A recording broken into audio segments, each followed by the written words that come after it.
Margarida, tu já ligaste à tua operadora a queixar-te? Maria, eu sei que isto é um drama de primeiro mundo, mas devia ter ligado. Devias, não é? Devias, porque eu ia começar a seguir o streaming com a estreia do Jonathan Anderson e precisamente no momento em que começou o desfile da Dior, recebo uma mensagem tua a dizer: fiquei sem internet. Do Avesso, um podcast sobre moda com Margarida Brito Paes e Maria Ramos Silva. E não é que me aconteceu mesmo com o desfile da Loewe. Meu Deus.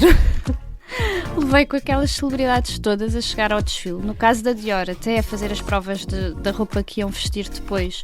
As vi a vestir casacos, despir casacos, sapato, depois sapato, tira sapato. Bem, uma confusão de roupa. E quando chegou a hora do desfile, tive um apagão no telefone. É assim, tu não podes dizer que não viste nada, não é? Porque a chegada dos convidados ao desfile é uma parte super importante do espetáculo, não é? Aliás, cada vez mais, sim. E eu sinto que há uma coleção que é apresentada na passarela e depois todo um mundo dispositivo paralelo que vai acontecendo com o desfile das celebridades. Claro, e tudo isto é muito pensado para alimentar as transmissões em direto nos Instagrams das marcas, mas sinceramente eu não sei se o público tem... São tanto tempo, não é? É muito tempo. Eu própria achei muito tempo a ver ali os looks a passarem. E depois, quando voltei a ter internet, portanto, tive o apagão, depois voltei, estavam graças só a Deus, sim. Estavam só 4.000 pessoas a seguir isto. É um número de todo o mundo. Portanto, sim, é muito pouco de facto faz-nos pensar, não é? Sim, faz-nos pensar. Portanto, repara, imagina se as nossas mães, mais 2 anónimos, quaisquer, não é? Indiferente, forem os únicos ouvintes deste podcast, portanto, já é absolutamente incrível, não é? É que nós estamos a falar de marcas históricas com décadas e ainda assim de um nicho absoluto, não é? Sim, completamente. 4.000 pessoas não representa nada. É muito pouco, sim. Ainda assim, na Dior, foi muito interessante ver este vai-não vai de looks, porque na verdade o que Jonathan Anderson fez foi criar looks muito utilitários, que depois, na verdade, foram apresentados no desfile assim, de uma forma mais glamourosa, mas quando tu os vias a chegar, parecia que tinham acabado de sair de casa. Sim, ainda há um contraste interessante, não é? Entre o pronto a vestir total, como a Jennifer Lawrence, por exemplo, ela aparece, é uma das figuras que aparece, muito descontraída, em calças de ganga, uma camisa clássica branca, dá a ideia que de facto qualquer pessoa acorda assim e tal. Ou também pode comprar pão assim. Sim, e por que não? E podes ficar de facto assim. E depois na passarela leva-nos para um lado até meio estranho, não é? Parece que estamos num jogo qualquer. Bem, para já uma coisa muito curiosa que me acontece é que tu só percebes que adoras aquilo um bom bocado mais tarde, não é? Parece que estás a digerir, não é? E, não és a única, porque a mim acontece-me sempre isso, sobretudo com Jonathan Anderson. Aliás, já me acontecia quando ele estava na Loewe. Sim. Porque normalmente fico sempre muito confusa com as coleções dele. Parecem sempre coisas muito diferentes umas das outras, sem um grande fio condutor entre elas. Sim. E nós estamos habituados a que normalmente os designers apresentam-nos um puzzle completo. É como se os looks fossem as peças dos puzzles que eles apresentam de uma forma ordenada, ou seja, tu consegues relacionar o primeiro look com o segundo, o segundo com o terceiro, não é? E vês ali meia dúzia e já viste a imagem final.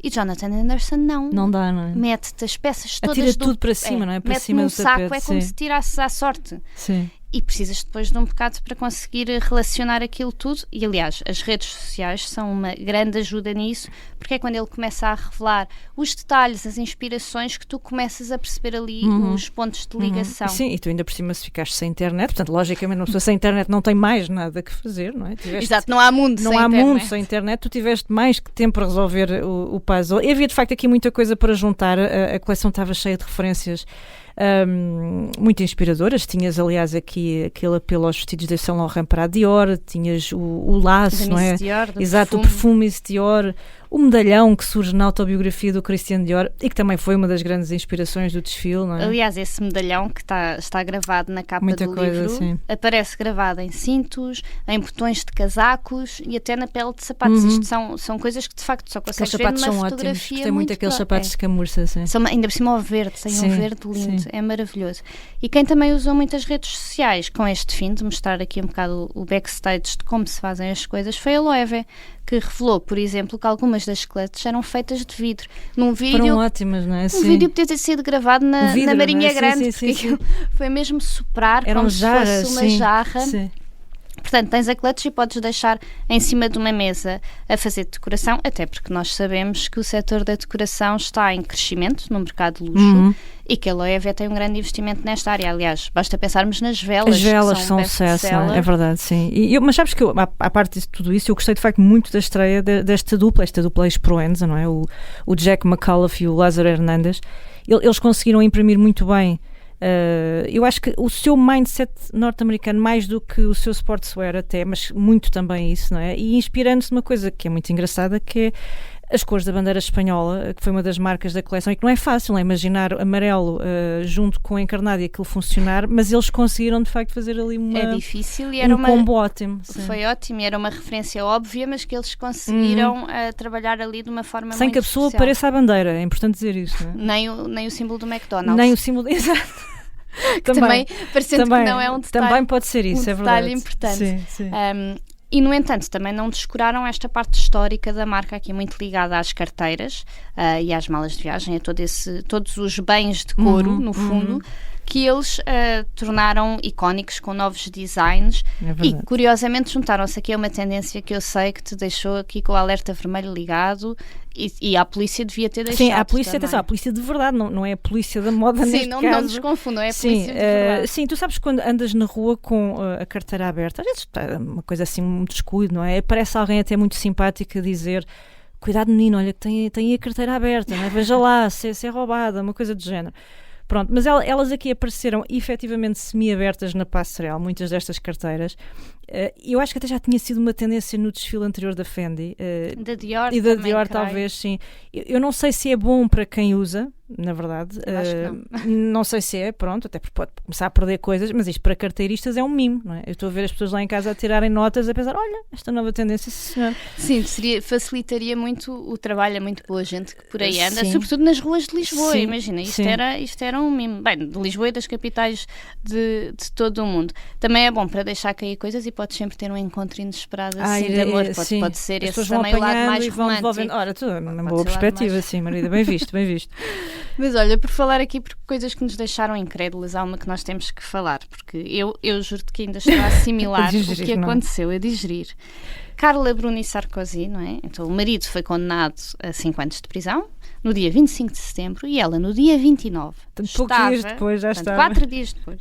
Estava no desfile da Saint Laurent como se nada tivesse acontecido. Não, espera, isto estava para ser bem vista, porque ela estava com umas peles, não é? Estava de amarelo, portanto aquilo era impossível passar. De sol, era impossível noite, passar despercebido, sim. Era impossível alguém não a ver. Mas para mim o mais inacreditável ainda foi no dia do desfile da Dior, em que ela se cruzou com Brigitte Macron e agarrou literalmente pelo braço para serem fotografadas juntas. A primeira dama, portanto, a outra ficou com uma cara super comprometida. A Brigitte já deve ter alguns problemas para gerir, não é? Digo eu, até porque... Não. E esta fotografia também pode ser um problema, sim, não é? Tendo em conta o contexto político, imagino que ela só queria um buraco. Ela estava com um ar muito comprometido. Para se enfiar. Sim. E a Maria depois é assim, é Carla Bruni. Não tendo Lili Canessas para se agarrar para tirar uma foto. Queria adorar certamente. A Carla Bruni, não era a Lili Canessas que ia adorar, a Carla Bruni que ia adorar. Agarrou-se à Brigitte Macron, obviamente, que esteve imparável. As imagens são de facto espetaculares, não é? Com ela literalmente a sambar na cara dos juízes. Completamente. Só lhe faltou apanhar o avião e vir à moda Lisboa, que estava a acontecer ao mesmo tempo. Sim, verdade. Até podia ter ido cantar com a Bárbara Bandeira. Olha, fazer um dueto, Bárbara Bandeira, que se estreou na Passarela. E que foi surpreendente para mim, porque há muitas estrelas assim das redes sociais e celebridades que estão a investir em roupas de outras áreas, não é? Imagina que cantam, assim. Em marcas de roupa, elas próprias fazem o design, aquilo é quase uma coisa meio efêmera, porque muitas depois abrem e há fecham um certo logo. desejo instantâneo, não é? Tipo de lançarem uma marca assim. Um bocado aproveitar a oportunidade que também faz parte. Que faz parte. Mas Bárbara Bandeira decidiu aliar-se a um jovem designer de moda, portanto mostrando aqui algum profissionalismo e pelo menos a ideia de um futuro para a marca com mais pés e mais cabeça. Visão, não é? Pelo menos ali é mais visão, sim, logo desde o início. E eu até acho que essa estreia foi na altura em que a Meghan Markle, que era uma senhora que não vinha à Europa nem por nada, pelo menos nos últimos anos, se lembrou de fazer a sua estreia na Semana da Moda de Paris. Toda em branco? Sim, e isto para ver uma outra estreia, não é? Que foi a do Pier Paolo Piccioli na Balenciaga. Aliás, foi um desfile em branco, de facto, celebridades. Sim. Foi, meu Deus. Era difícil escolher por onde olhar. Sim. Quem estava também era Georgina Rodrigues, que está em todas, portanto poderia ter dado umas dicas à Megan, não sei se não viram, sei se cruzaram. mas se cruzaram, certamente que lhe disse qualquer coisa, que a Georgina é rapariga para auxiliar. Sim, uma pessoa ali na sua estreia, até porque a Georgina já não é uma estreante, portanto pode dar de facto dicas. Exatamente, mas olha, quem ela viu de certeza foi a sua nova melhor amiga, a Lauren Pois Bessel. elas estão unha com carne, não é? Sempre. Tu achas que vai ser madrinha de casamento? Olha, não sei. Já vi a coisa mais longe, sim. Isto para quem está perdido, entretanto, na conversa, sim, é verdade, a Moda Lisboa coincidiu com a Semana da Moda de Paris, ou pelo menos parte do calendário, e sim, a Margarida também teve que seguir alguns desfiles nacionais pela internet. O que vale é que, neste caso, teve internet a funcionar, o que já é uma coisa extraordinária. Graças a Deus funcionou. Sim. E eu fiquei com imensa pena de não ter visto Berren ao vivo, porque Pois achei é. que havia ali umas silhuetas interessantes. Havia, é verdade, sim. A Joana Duarte recriou assim um ambiente de desfile dos anos 50, não é? Uma coisa muito delicada, com uma voz off a descrever cada coordenado. Parecia que estávamos mesmo noutro tempo, foi interessante, mas regressando ao mesmo tempo ao trabalho que já tem desenvolvido com o bordado, não é? Da madeira, de Viana. Sim, que é tão interessante. Que é tão interessante, sim, esse lado mais artesanal, ela tem vindo a incorporar isso muito e a desenvolver no seu trabalho e mantém essa marca, tem crescido, tem ganhado também aqui um grupo fiel de seguidoras. Mas aqui de facto com umas silhuetas novas, interessante, sim.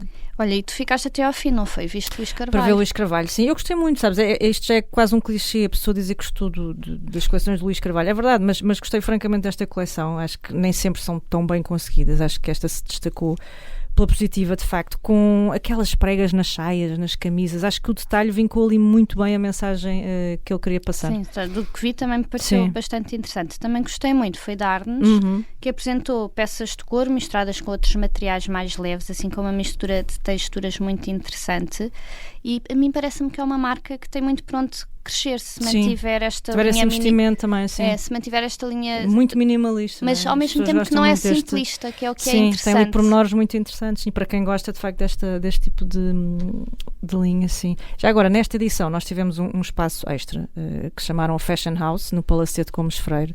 Aliás, havia acontecimentos por toda a cidade. Sim, a cidade esteve mais sintonizada, é verdade, sim, e tiveste lá uma loja pop-up, não é, com o design nacional. E por ali também passaram alguns nomes que eu acho interessantes. A Ana Margarida Feijão, por exemplo, e a Sara Maia, que são duas designers portuguesas, mas que vivem fora, uma em Nova Iorque e outra em Londres. E é muito interessante este intercâmbio e esta possibilidade de depois também fazermos a ponte com o trabalho de designers que muitos deles já estudaram fora, estão a se ingrar lá fora e depois vêm cá também mostrar um pouco do que estão a fazer e dar-se a conhecer, na verdade, porque muitas vezes o grande público nem sequer os conhece, não é? É super importante para conhecermos esse trabalho, tanto dentro como fora, ou seja, eles levarem um bocadinho também das nossas coisas para fora e trazerem outras, e trazerem outras. Olha, também gostei muito, foi de ver no Baltazar, no terraço do Museu do Design, que foi outro dos palcos do desfile, e que resultava ali bastante bem, porque aquilo tem assim uns só a vista vale a pena, não é? Sim. Aquilo é muito sim, bonito, e o live streaming depois filmado com os drones ficava maravilhoso. O Nuno apresentou mais peças mais festivas, que são sempre o seu ponto forte, mas apresentou-as assim com umas cores em contraste bastante interessantes e sobrepostas a peças perfuradas de laser, que eu achei que era uma ideia engraçada, diferente. E sabes que é um daqueles casos em que se sente que, de facto, o styling faz toda a diferença. Aliás, o Nuno, depois do desfile, contou uma história deliciosa de cumplicidade, mesmo em cima da apresentação. Ele confessava que sentiu que havia ali 2 ou 3 peças dele que não estavam a funcionar. Então, o que é que ele fez? Pegou no telefone, ligou a um grande amigo da moda, o Dino Alves. É para isso que servem os amigos e os telefones, ora bem. O Dino Alves também ia apresentar a sua coleção no último dia. E então conseguiu emprestar-lhe umas peças, pensou, não, eu tenho mesmo aqui o que tu precisas, e conseguiu ajudá-lo a resolver o problema. E isto é maravilhoso, não é? E é daquelas coisas que passariam completamente despercebidas, não é? Se ele não dissesse, e também é bom ele dizer, porque muitas vezes temos esta ideia de que a moda é um ninho de invejas e de concorrências, e a verdade é que nem sempre é assim. Claro que há um bocadinho de tudo, não podemos ser como em todas as áreas, mas também há entre ajuda e cumplicidade. Exatamente esta ajuda. Olha, e por falar em português, não nos temos esquecer do Miguel Castro Freitas. Na Mugler, é verdade. Mugler, na Semana de Moda de Paris. Sim, ele é um ilustre desconhecido, digamos assim. Mesmo para o meio, não é? Não é só, nem estamos a falar de Portugal, mesmo lá fora ele é descrito como um ilustre desconhecido, mas no fundo com um currículo absolutamente impressionante. Ele já trabalhou em marcas como a Dior, a Dries Van Noten, a Yves Saint Laurent e olha, e só me segue, pelo que parece. Tem um currículo impressionante. Na verdade, é desconhecido apesar de ter estado nestes grandes nomes, porque, claro, que estas casas têm sempre equipas de design enormes. E muita gente na sombra, não é? Nós só vemos ali um rosto exatamente. visível, mas há muita gente a trabalhar lá Conhecemos os atrás. diretores criativos, mas existem, de facto, braços direitos, braços esquerdos, pernas Verdade, direitas e tudo, pernas o esquerdas. corpo inteiro, a Existe anatomia ali de tudo. completa. Verdade, sim. A coleção foi um enorme sucesso, porque ele apresentou, de facto, uma linha, uma silhueta super marcada, com uma coisa interessante, foi as cinturas descaídas, mas depois com umas ancas salientes, que não ficavam exatamente na cintura, ficavam ali um bocadinho mais abaixo, e também apresentou peças exuberantes, nomeadamente com penas, que são referências a criações surrealistas, que já são assinatura da marca há anos. Sim, bem, nós temos que falar de outra estreia de peso, Mathieu Blasi. A mais importante de todas. Sim, à frente da Chanel, provavelmente é a cadeira dourada, não há volta a dar. Eu acho que para este desfile tu já tinhas comprado um daqueles repetidores de sinal, certamente, não é? Para não correres o risco de perder o desfile. Já tinha e tinha 2 telemóveis e o computador a dar por caso alguma coisa falhasse. E conseguimos perceber porque é que se realizou à noite, não é? Normalmente costuma ser um desfile matinal, mas neste caso tivemos ali a galáxia Chanel reproduzida. Sim, o cenário aliás, era o sistema solar, não é? E, portanto, precisávamos aqui de entrar o escuro pelo Palácio pelo Grand Palais, e os próprios planetas emanavam luz, portanto, só o cenário era fantástico. Tu até choraste um bocadinho, vai, confessa. É verdade. Uma lagriminha. É verdade, emocionei-me e não tenho vergonha nenhuma de dizer.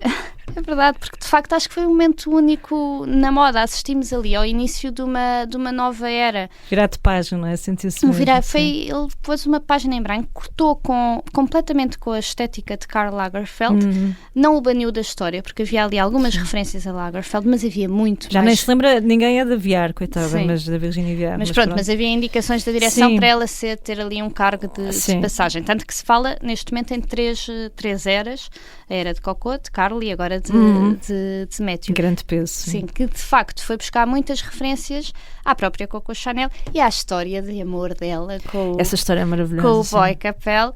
Existem várias histórias na coleção, mas há uma que eu gostava imenso de te contar. Não sei se já... Até porque está ligado ao último look, não é? Está ligado ao último look. O último look era uma saia enorme, assim, cheia de penas, que parecia um mar de flores.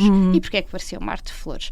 Olha, parece que a Coco Chanel, a certa altura ali do relacionamento dela com o Boy Capel, lhe disse que ele era ótimo, muito querido com ela, que a ajudava imenso financeiramente com a marca, que era uma peça fundamental, mas que nunca lhe oferecia flores.